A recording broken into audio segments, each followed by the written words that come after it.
Teraz v skratke, čo je ďalej dôležité pri vizualizácii. Po prvé, sústredenosť na svoj sen. Po druhé, túžba.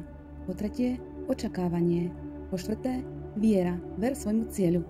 Po piaté, trpezlivosť. Po šieste, detailná predstavivosť a vďačnosť za to, ako by sa to už stalo. Po siedme, preciťovanie srdcom. Po 8. použitie všetkých 5 vnemov. Po 9. vytrvalosť. Po 10. opakovanie pozitívnych výrokov. Po 11. vďačnosť za každú dobrú udalosť, za dobré výsledky a za každú peknú vec.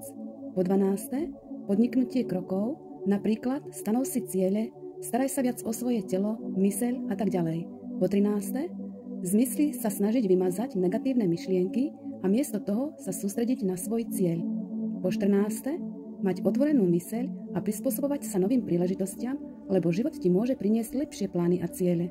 Po 15. pokračovanie vo svojom sne, i keď to vyzerá, ako by si nerobila žiadne pokroky. Nevzdávaj sa.